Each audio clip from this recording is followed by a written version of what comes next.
which is, who do you think Penn State should hire? Who would be a good hire, and who do you think their top candidates are? Well, it's obvious that, Captain Obvious here. I mean, Matt Rhule obviously is going to be a candidate. Now, does that mean he wants to go to Penn State? Only Matt knows that answer, and he answered this question directly at his press conference the other day. But no coach is an open book. He's still not going to tell you exactly what he's thinking. I think Curt Cignetti is somebody that Penn State would look at. I talked to somebody that is. I don't want to overplay how influential they are at Penn State, but certainly they have a voice there. I'm not saying they're going to do what this person says, but I do trust their judgment. And I asked them, I said, what should Penn State do?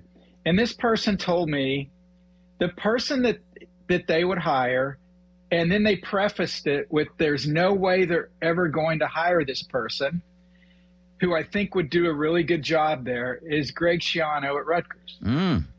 And I agree with that. I think he'd do a good job, but there's absolutely no way that Penn State will look at him. So it's kind of like it's kind of like a beauty pageant.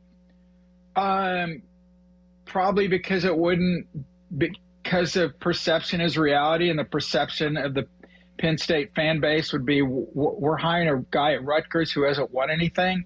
I mean, they'll forget about what he did the first time at Rutgers. They'll forget that he was in the NFL.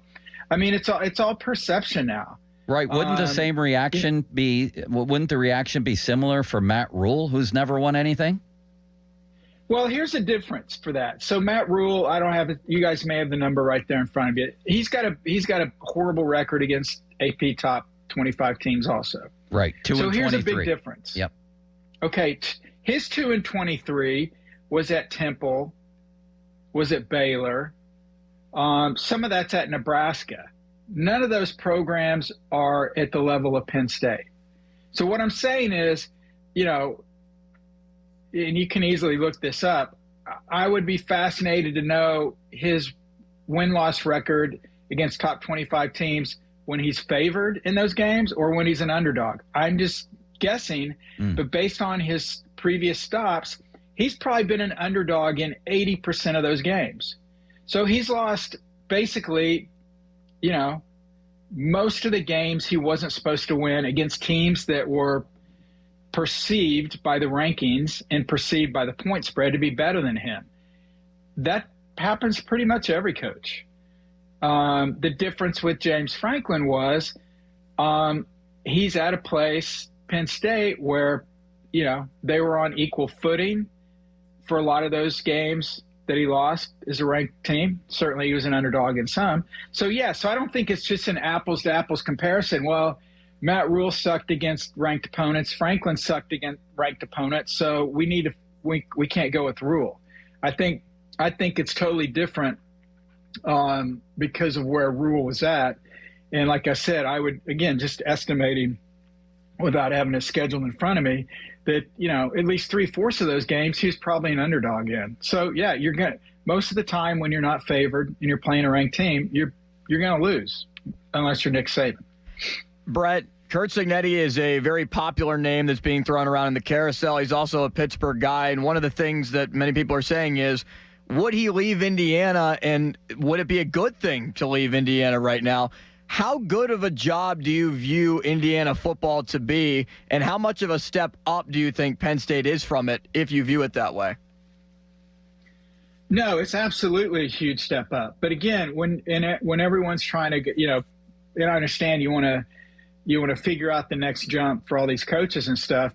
It's not the old days from 5-10 years ago where you would say, okay, we know Coach A is going to Coach B because School B pays so much more money, and you can do all these different things there.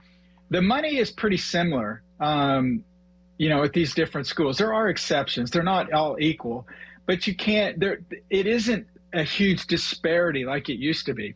So now I think what weighs on a lot of coaches' mind, probably more than ever now, is just personal preference. And maybe that wasn't the case, 10 years ago when somebody comes to you and says, hey, you guys are killing it here, but we want you to go work at this radio station and we're going to double your pay. You can love where you're at right now, but you're stupid if you don't listen to the opportunity to double your pay. Now you don't have to leave somewhere to double your pay. So the pay is going to be similar. With all that being said, Penn State is a much better job. It has more resources. It's got more of everything. What you're at now at Indiana is incredible. How long is that going to continue? How much of a fight is it to continue that? You're fighting to sell out games at Indiana. That's not an issue at Penn State. There's a lot of other internal factors.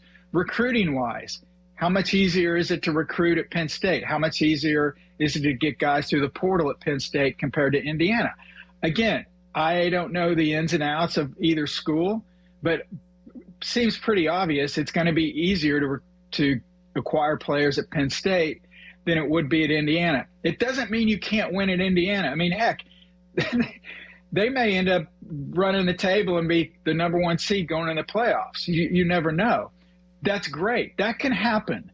But for that to happen for 2 consecutive years, for 5 consecutive years, that's a different animal. That's never happened before. Can it happen? Yeah, I guess it can.